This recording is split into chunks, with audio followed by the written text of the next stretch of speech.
నల్లని మబ్బుల మధ్యకు వెళ్ళి వెన్నెల ముగ్గులు వేసిందెవరో, కన్నుల కౌగిట కలలే కూర్చిందెవరో, రంగులు పొదిగిన వాసంతాన్ని రివ్వున రమ్మని పిలిచిందెవరో, గుప్పెడు గుండెకు చప్పుడు నేర్పిందెవరో, అచ్చ తెలుగు అక్షరాల మాలే అంతులేని ఇంత గొప్ప కేళి హోలీ, లక్ష లక్షణాల పాల వెళ్ళి కొలువు చూడ పిలుపు వచ్చేరారే మీరే, నింగికి నేలకు మధ్యన జరిగే వైభోగాన్ని చూతము రండి, సిరితో శ్రీహరి అడుగులు కూడా వేళ, ఈ కళ్యాణపు వైభోగానికి కొత్తగా పేరేం పెడదామండి, ముల్లోకాలకు కబురే పెట్టండర్రా.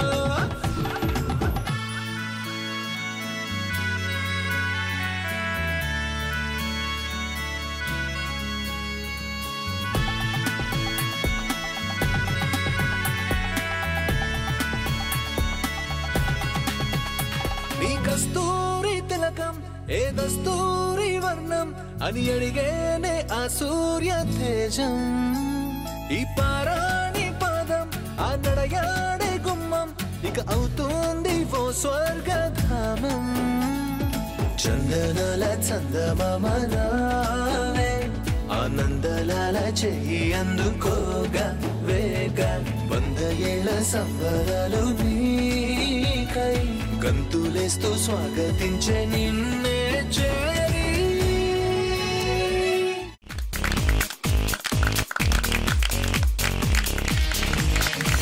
Thank you.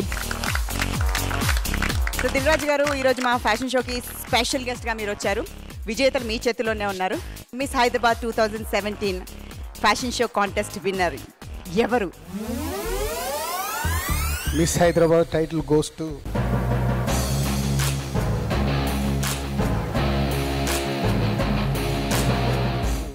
నిత్య Srinivas.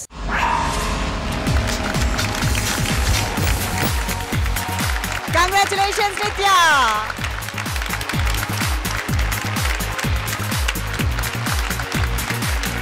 Miss Hyderabad 2017 contest winner నిత్య.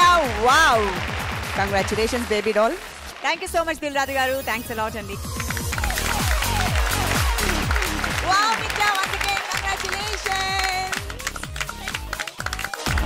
మిస్ హైదరాబాద్ 2017 టైటిల్ సొంతం చేసుకున్నాం. కానీ ఈ పొజిషన్కి రావాలి అంటే అంత ఈజీ టాస్క్ కాదు. అంతమంది బ్యూటిఫుల్ డాల్స్ మధ్యలో కాంపిటీషన్ని తట్టుకొని అందరినీ పక్కనికి నెట్టేసి ఈ ప్లేస్లో నువ్వు అన్నావు టైటిల్ని కొట్టేసావంటే ఇట్స్ నాట్ ఈజీ, రైట్? ఈ మూమెంట్ని ఎలా ఎంజాయ్ చేస్తున్నావు చెప్పు. Okay. First of all, thank you everyone. Of course, this is the most exciting moment, and all thanks goes to my beautiful mom. ఎందుకంటే నేను ఇంతవరకు రావడానికి తనే కారణం. She's taken care of each and everything. So daughter and mom అనుబంధం. So మొత్తం credit అంతా అమ్మకే ఇచ్చేస్తున్నాం. Very nice. మరి ఇంతమంది అమ్మాయిల మధ్యలో కాంపిటీషన్ని, ఆ జెలసీ ఫీలింగ్ని, గాసిప్స్ని చాలా జరుగుతూ ఉంటాయి, రైట్? సో ఇవన్నీ తట్టుకొని ఈ పొజిషన్లోకి రావాలంటే కొంచెం కష్టమే. సో నువ్వు ఇలాంటివి ఏమైనా ఫేస్ చేసావా హర్డిల్స్? కొన్ని ఫేస్ చేశాను. ఐ థింక్ అందరూ అదే లాజిక్ని ఫాలో అవ్వాలని అనుకుంటాను. బికాజ్ నా హీల్స్లోకి నెయిల్స్ పెట్టడం కానీ ఇంకా ఏదేదో చీప్ ట్రిక్స్ ప్లే చేశారు. మరి ఇప్పుడు టైం వచ్చేసింది బ్యూటిఫుల్ డాల్ తలపైన ఆ అందమైన కిరీటం చూడాల్సింది. మరి ఇన్వైట్ చేద్దాం. ఆ కిరీటాన్ని ప్రజెంట్ చేయవలసిందిగా ఇప్పుడు ఒక వెరీ వెరీ స్పెషల్ గెస్ట్కి వెల్కమ్ చెప్పేద్దాం. సో నాదొక చిన్న రిక్వెస్ట్ ఉంది. నా హార్డ్ వర్క్ వెనకాల మా అమ్మ హార్డ్ వర్క్ అంతకన్నా ఎక్కువ ఉంది. సో క్రౌన్ని మా అమ్మ చేతి ప్రజెంట్ చేయించుకోవాలనింది. So please can you please call upon my beautiful mom upon to the stage. Sure. ఇలాంటి ఒక ప్రౌడ్ మూమెంట్ని ఏ డాటర్ అండ్ మదర్ కూడా మిస్ అవ్వాలి అని అనుకోరు. Mom, sweet mom Swaroopa Srinivas garu stage పైకి రావాల్సిందే. We welcome you ma'am.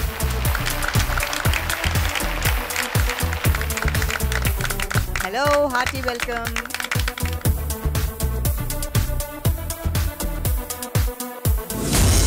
Swaroopa Srinivas garu. Wow, thank you.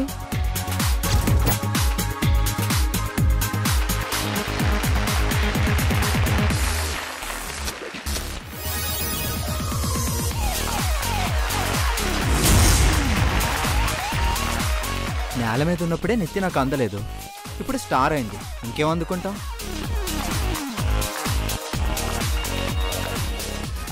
మీ కోరిక తెలియదు కానీ మాకు కోరిక ఉంది. ఇప్పటి వరకు ఈ బేబీ డాల్ ఒకతే ర్యాంప్ వాక్ చేసి టైటిల్ సొంతం చేసుకొని క్రౌన్ సొంతం చేసుకొని అలా ఖాళీగా వెళ్ళిపోతే మేము ఎలా ఊకుంటాం? ఈ బేబీ డాల్తో పాటు ఆ డాల్ కూడా ఇద్దరు కలిసి అలా అలా ర్యాంప్ వాక్ చేస్తుంటే మాకు చూడాలనుంది. Okay, music.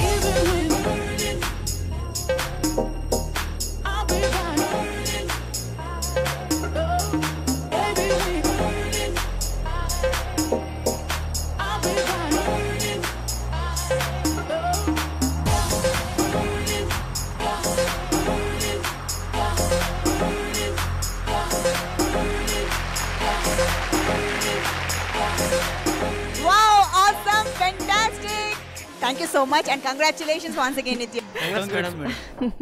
Thank you. Thank you. Congratulations madam, మీకు iron lady of the year award వచ్చిందని విన్నాం. అండ్ ఇప్పుడు మీ అమ్మాయి మిస్ హైదరాబాద్ టైటిల్ విన్ అయ్యారు. మీరు ఎలా ఫీల్ అవుతున్నారు? I'm so happy. Wow, Iron Lady of the Year మీకు and Miss Hyderabad 2017 మీకు.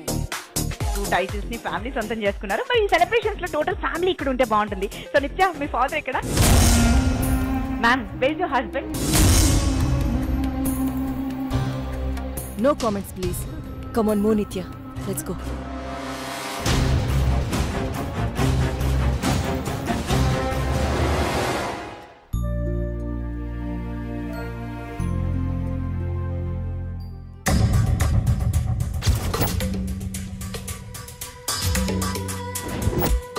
కల్పన,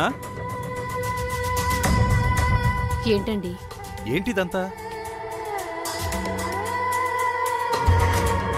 ఏమో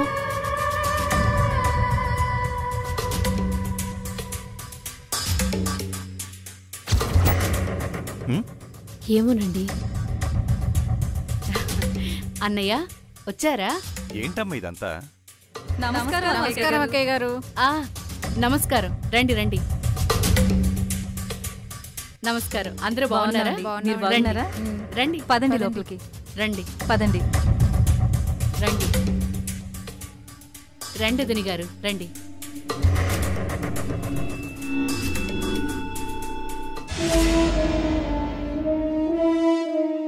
రండి పంతులు గారు, రండి. చంద్రిక, ఏంటమ్మా ఇదంతా? ఎవరు వీళ్ళు? చెప్తానన్నయ్య, పంతులు గారు వస్తే ఒక పని అయిపోతుంది. చంద్రిక, పంతులు గారు వచ్చేసారు, రండి రండి. నమస్కారం అండి. నమస్కారం అమ్మా. నమస్కారం. నమస్కారం. పంతులు గారు, దగ్గరలో ఏదైనా మంచి ముహూర్తం ఉంటే అది ఖాయం చేసే లగ్నపత్రిక రాయించండి. లగ్నపత్రిక ఏంటమ్మా ఈ డెకరేషన్ ఏంటి, పూలు పళ్ళేంటి, పంతులు గారు రావడం ఏంటి?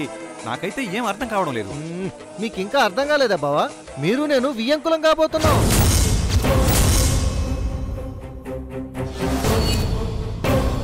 నిన్న జై మాట్లాడిన మాటలకు నీ మనసు ఎంత బాధపడిందో నాకు తెలుసన్నయ్య. వాడిని అలాగే వదిలేస్తే వాడు మన చేయి జారిపోతాడు. అందుకే నేనొక నిర్ణయానికి వచ్చాను. నన్ను చిన్నప్పటి నుంచి ఒక చెల్లెలుగా కాకుండా కూతురుగా చూసుకుంటూ వచ్చావు. ఏమిచ్చి నీ రుణం తీర్చుకోగలను? పెళ్లి చేస్తే జై కుదురుగా ఉంటాడు అనుకున్నాం కదా. ఎవరో బయట పిల్లొస్తే వాణ్ణి ఎలా చూసుకుంటుందో ఏమో. అందుకే మన స్వప్న అయితే పువ్వుల్లో పెట్టి చూసుకుంటుంది. అదీ కాక స్వప్న మీ కళ్ళ ముందే పుట్టి పెరిగిన పిల్ల. మీకు కోడలుగా కాకుండా కూతురుగా మసలుకుంటుంది. మసలుకుంటుందా, ముసలం పుట్టిస్తుందా? అందుకని ఈరోజే నిశ్చయ తాంబూలాలు తీసుకుని పెళ్లి ఖాయం చేసుకుందామని ఇదిగో పంతులు గారిని ముత్తైదువుల్ని పిలిపించాను. మనం తాంబూలాలు మార్చుకుంటే పెళ్లికి ముహూర్తాలు పెట్టేసుకోవచ్చన్నయ్య. అది కాదమ్మా, అమ్మమ్మకు ఒక మాట చెప్పి. ఇంకేం చెప్పకన్నయ్య. నాకు పెళ్లి చేసి నన్ను మా ఆయన్ని నువ్వింట్లో పెట్టుకుని నా మీద నీకున్న ప్రేమను చూపించావు. ప్రతిఫలంగా నా కూతుర్ని ఇంటి కోడలుగా మీకు సేవలు చేయించి కృతజ్ఞతలు తెలుపుకోవాలా వద్దా? నీ రుణాన్ని ఇలాగైనా తీర్చుకునివ్వన్నయ్యా. బావుందమ్మా. మనం అనుకున్నంత మాత్రాన సంబంధం ఖాయం అవుతుందా ఏంటి? స్వప్నం చేసుకోవడానికి జై ఒప్పుకుంటాడో లేదో. ఏ నేనడిగితే నా మేనల్లుడు కాదంటాడా, లేక మా అన్నయ్య ఓ మాట చెప్తే వద్దంటాడా? జై తండ్రి మాట ధిక్కరించిన శ్రీరాముడే కాని తల్లి తల్ల నరికిన పరశురాముడు కాదులే వదినా. పొగిడిందా తిట్టిందా? ఆ రాముడు కూడా సీతను స్వయంగా స్వయంవరంలోనే ఎంచుకున్నాడమ్మా, అది మర్చిపోకండి. కల్పన, నువ్వు కాసేపు ఆగు. ఆగుతానులేండి. నన్ను ఎప్పుడైనా మాట్లాడిచ్చారా? ఏదో కీడించి మేలించమన్నారు కదా అని ఓ మాట చెప్పాలి అనుకున్నాను. అన్నయ్య, నీ మాటేంటో చెప్పు. నీ మాటే నా మాట అమ్మా. అంటే తాంబూలాలు మార్చుకోవచ్చా బావా? అదిగా చెప్పాడు అన్నయ్య. పంతులు గారు ఇవ్వండి. పంతులు గారు, ఆ ఉపోద్ఘాతం ఏదో చదివేయండి. అలాగే అమ్మా. శుక్లాంబరధరం విష్ణుం శశివర్ణం చతుర్భుజం ప్రసన్నవదనం ధ్యాయేత్ సర్వవిఘ్నోపశాంతయే. శ్రీ సూర్యదేవర జనార్దన్ రావు గారి ఏకైక కుమారుడు చిరంజీవి జయసూర్యకు, శ్రీ బొమ్మదేవర చంద్రికా రామకృష్ణల ఏకైక కుమార్తె చిరంజీవి లక్ష్మీ సౌభాగ్యవతి స్వప్నకు వివాహము జరిపించడానికి ఇరు పెద్దల అంగీకారంతో ఇచ్చిపుచ్చుకునే నిశ్చయ తాంబూలము. అమ్మా, ఇరువురు తాంబూలాలు మార్చుకోండి. తీసుకోండి అమ్మా.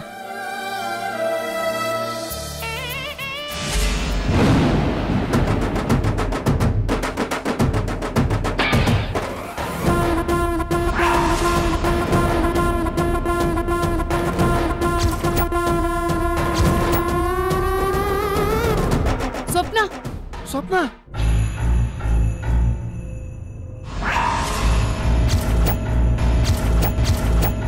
అమ్మమ్మ, మతేమైనా పోయిందా నీకు?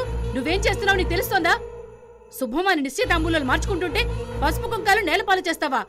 అక్షింతలు చలి ఆశీర్వదించాల్సిన పిల్లని గాయపరిచే రక్తం కళ్ళ చూస్తావా? నోర్ ముయ్.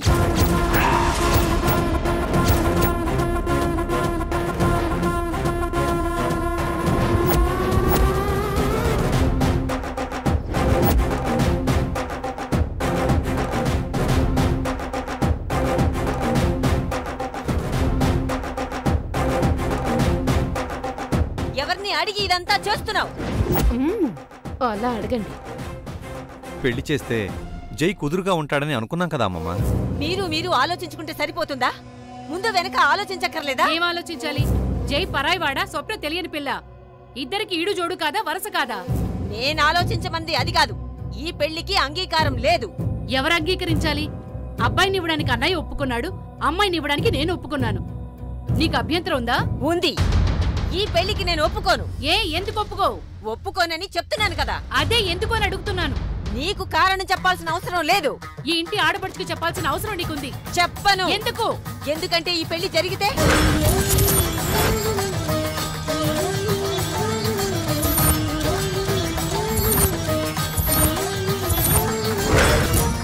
జరిగితే జరగకూడదు. అంతే. అంతే అంటే కారణం లేదా? కారణం చెప్పాల్సిన అవసరం లేదు. అవసరం లేదా? అర్హత లేదా? వయసు మీద పడి చాదస్తం పెరిగి నోటికి ఏదొస్తుంది మాట్లాడుతున్నావు. పసుపు కుంకాలు నేలపాలు చేసావు. వాటి విలువేంటో తెలుసా నీకు? మాట్లాడకు చంద్రిక. మాటలు అదుపులో పెట్టుకో. నిన్నగాక మొన్న పుట్టిన నీకేం తెలిసే పసుపు కుంకాల గురించి? ఎన్ని తరాలు చూసావు నువ్వు? పెళ్ళంటే తాంబూలాలు మార్చుకొని తలంబరాలు పోయించుకోవడం మాత్రమే అనుకున్నావా? జీవితం అంటే ఏమర్థమైందే నీకు? అర్థమైందమ్మమ్మా. నువ్వెందుకు ఈ పెళ్లి వద్దంటున్నావో నాకు బాగా అర్థమైంది. అన్నయ్యనొకలాగా నన్నొకలాగా చూస్తున్నావని నాకు బాగా అర్థమైంది. నాకు వేరే ఆస్తిపాస్తులు లేవని నాపై నీ కలుసు. ఇల్లరిక ఉంటున్నానని చులకన. కూటికి గుట్టకి ఆధారపడ్డానని అసహ్యం. చంద్రిక, ఏం మాట్లాడుతున్నావు నువ్వు? నిజం మాట్లాడుతున్నానమ్మమ్మా. అదే మాకంటూ ఓ ఇల్లు ఆస్తి ఉంటుంటే నువ్వింత నీచంగా చూసేదానివా? అన్నయ్యతో సమానంగా మాకు ఆస్తి ఉంటుంటే అసహించుకునేదానివా? సంబంధం కాదనుకునేదానివా? మేము అడుగు తింటున్నామనే కదా మమ్మల్ని చీకొడుతున్నావు నువ్వు. చాలా ఆపు. ఏ నిజాలు మాట్లాడుతుంటే వినడానికి కష్టంగా ఉందా? నిజం చెప్పడానికి నాకెంత నొప్పిగా ఉండాలి? నట్టింట్లో ఆడపిల్లని కన్నీళ్లు పెట్టిస్తున్నావు. నా కూతురు రక్తాన్ని కళ్ళ చూసావు. ఇక ఇల్లేం బాగుపడుతుంది? నా ఉసురు ఊరికే పోదు, శాపమై తగులుతుంది.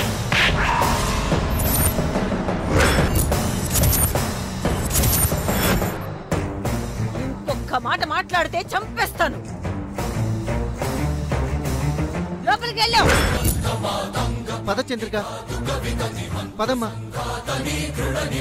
కల్పన, బామ్మగారు, ఇక్కడ ఎవ్వరూ ఉండకూడదు. అందరినీ పంపించేయి. విన్నారు కదమ్మా, బయలుదేరండి బయలుదేరండి.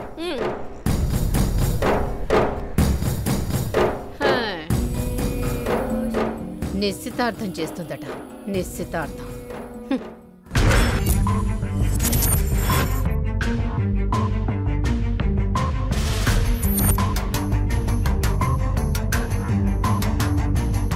ఏంటమ్మమ్మా ఎనడూ లేంది చంద్రికపై చేయి చేసుకున్నారేంటి? అదేమందో వినలేదా నువ్వు? శపిస్తుందట, శపిస్తుంది. తన కోపంలో కూడా అర్థం ఉంది కదా అమ్మమ్మ. దాని మాటలో అనర్థం ఉంది. అన్నవన్నీ జరిగిపోతాయా? జరుగుతాయి. పైన తధాస్తు దేవతలుంటారు. ఉన్న ఒక్క శాపంతోనే చస్తూ ఉంటే మళ్ళీ ఇంకో శాపమా? చాలరా, వద్దు. పెళ్ళి ఎందుకు వద్దంటున్నారు? ఏ పెళ్లి చేసి స్వప్నను చంపేద్దామనా? ఏమంటున్నావమ్మమ్మా? ఈ ఇంటికి పట్టిన శాపం గురించి వాళ్లకు తెలియకపోవచ్చు, నీకు తెలీదా? అంటే జైకి పెళ్లి చేస్తే స్వప్న చనిపోవడం ఖాయమని మీరు నమ్ముతున్నారా? ఈ ఇంటి మగపిల్లవాడు మొదటగా ఏ ఆడపిల్ల మెడలో తాళి కడతాడో అది అసువులు బాయటం ఖాయం. అదే కదరా ఈ సూర్యదేవర వంశం దశాబ్దాలుగా అనుభవిస్తున్న శాపం. అది మూఢనమ్మకమని నేనంటున్నాను. ఆ రాలిపోయిన ఈ వంశ వృక్షపు కొమ్మల సాక్షిగా ఆ శాపం నిజమని నేను నమ్ముతున్నాను. ఎప్పుడో జరిగిపోయిన దానికి ఇప్పుడు? ఎప్పుడో కాదురా, ఎప్పుడూ ఇదే జరుగుతున్నది. ఆ శాపానికి మా అమ్మ బలి అయింది, నా కూతురు చనిపోయింది, నీ మొదటి భార్య మరణించింది. అంతెందుకు, సంబంధం పేరెత్తినందుకే స్వప్న రక్తం కళ్ళ చూడాల్సి వచ్చింది.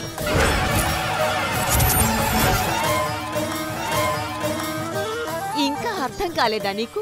వద్దురా, ఈ వైకుంఠపాళిలో మనల్ని మింగే శాప సర్పాలు తప్ప బతికించే నిచ్చెనలు లేవు. అంటే జైకి పెళ్లి చేయకుండా ఆపాలా? ఆపాలి. ఎన్నాళ్ళు? తెలీదు. అదేంటమ్మమ్మా, ఎప్పటికీ జైకి పెళ్లి చేయకుండా అలా బ్రహ్మచారిగా వదిలేద్దామా? వాడితోనే ఈ సూర్యదేవర వంశాన్ని ఆపేద్దామా? ఇదేనా మీ నిర్ణయం? శాప విమోచనమే నా సంకల్పం. ఈ ఇంట అడుగు పెట్టబోయే కోడళ్ల మరణాన్ని ఆపడమే నా అభిమతం. అది ఎప్పుడు జరుగుతుంది? ఆ శాపం మనల్ని ఎప్పుడు వదిలేస్తుంది? అది వదిలిందని మనకు ఎలా తెలుస్తుంది?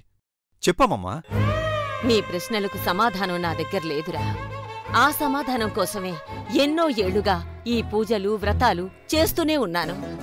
అదే అడుగుతున్నానమ్మమ్మా, వాటి ఫలితం ఎప్పుడు? భవిష్యత్తుని భగవంతుడికి వదిలేయడం తప్ప ఇప్పుడు మన చేతుల్లో ఏమీ లేదురా.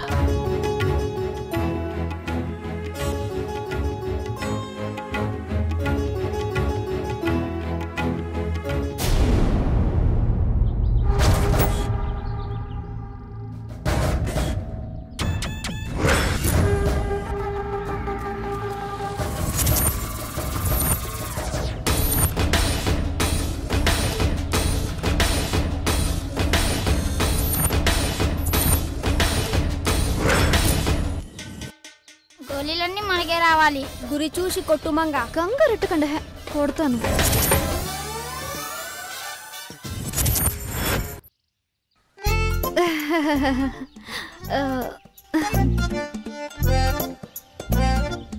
ఏంట్రానక్క, బాగున్నావా? ఆ మాట పక్కనట్టు కానీ ఈ నెల సీటీ డబ్బులు ఇవ్వకుండా చిన్నపిల్లలతో కలిసి గోళీలాడుతున్నావా? అరే, అప్పుడే నెల అయిపోయిందా? అప్పుడే అంటే నెలంటే అప్పుడప్పుడు వచ్చే దూరపు చుట్టం అనుకుంటున్నావా? తెలుసులే, ఏడాదికి డజన్ సార్లు వచ్చే కష్టం. మరి నెలొచ్చే ప్రతిసారి సీటీ డబ్బులు కట్టాలని తెలీదా? నాకు తెలుసక్క, కానీ డబ్బులకి తెలియట్లేదు. అవి నా దగ్గరికి రాగానే భద్రంగా నీ దగ్గరికి పంపిస్తానులే. నేను అడుగుతున్నది వడ్డీ డబ్బులు కాదు, సీటీ డబ్బులు. ఏ నెలకు ఆ నెల కట్టేయాలని, ఏ నెల కట్టకపోయినా చిట్టి కట్టని, ముందు కట్టిన డబ్బులు కూడా వాపస్ ఇవ్వనని నీకు ముందే చెప్పాను కదా. చెప్పావులే, మరి కట్టు. ఇప్పటికిప్పుడు కట్టమంటే అదేమైనా లంగా ఉనియా? దానిలో ఎవరైనా డబ్బులు పాడేసుకుంటూ చెప్పు, ఏరిస్తా. అంతెటకారం ఎందుకే? మీరిచ్చే డబ్బులు నేను మాత్రం చంకలు పెట్టుకుని పోతానా? పాట అయ్యాక మీకే కదా ఇస్తాను. ఇస్తావులే, మరివ్వు. ఇప్పటికిప్పుడు ఇవ్వమంటే చూడపోతే కదంత సాంబ్రాన్ని ఇచ్చు కదరా. నీకు ఈ సాంబ్రాన్ని పెంచండి బాబా, మొయ్యలకి చచ్చిపోతున్నాను. రానక్క, ఒక్క 10 నిమిషాలు ఆగు, నీ డబ్బులు నీకు ఇచ్చేస్తా. అబ్బులు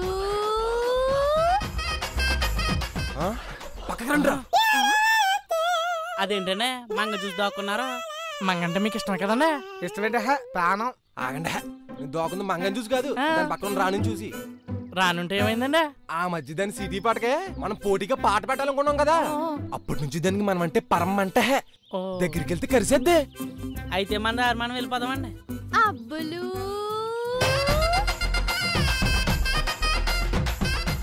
రా అబ్బులు. ఇది కాలా నిజమా? నమ్మలేకపోతున్నాం. నిజమే, అంత ప్రేమగా పిలుతుంటే తెలియట్లేదా? వస్తున్నాను మంగయ్య. ఏంట్రాని బాగున్నావా? నువ్వు చెప్పు మంగ, ఏంటి పిలిచావు? ఏం లేదు, సరదాగా పందెం కడదామా? ఒక్క నిమిషమే. పిలిచి మరీ పంది ఉంటుందేంట్రా? అంత ప్రేమగా పిలిచినప్పుడు అనుమానం వచ్చింది. అలా వెనక్కి వెళ్ళిపోతే పరుగు పోతుంది. ముందెళ్ళి ఒప్పేసుకో. అయితే సాంబ్రాన్ వేసేరా. నీ సాంబ్రాన్ తగలయ్యా. ఇప్పుడు గాని సాంబ్రాన్ వేసానంటే దగ్గొచ్చి చచ్చి ఊరుకుంటావు. ముందెళ్ళోకి చెప్పు. నాకు ఓకే మంగ, కానీ పందులు ఏంటో నేను చెప్తాను. నువ్వు ఓడిపోతే నేనేం చెప్తే చెయ్యాలి. నేను గెలిస్తే 5,000 ఇవ్వాలి. 5,000? ఏ డబ్బులు లేవా? ఆ బుల్ దగ్గర డబ్బులు కరువా, కానీ నువ్వు మాట తప్పకూడదు. మరి నువ్వు ఓడిపోతే నేను చెప్పింది చెయ్యాలి. ఓడినప్పుడు కదా, ముందు పందెం ఏంటో చెప్పు.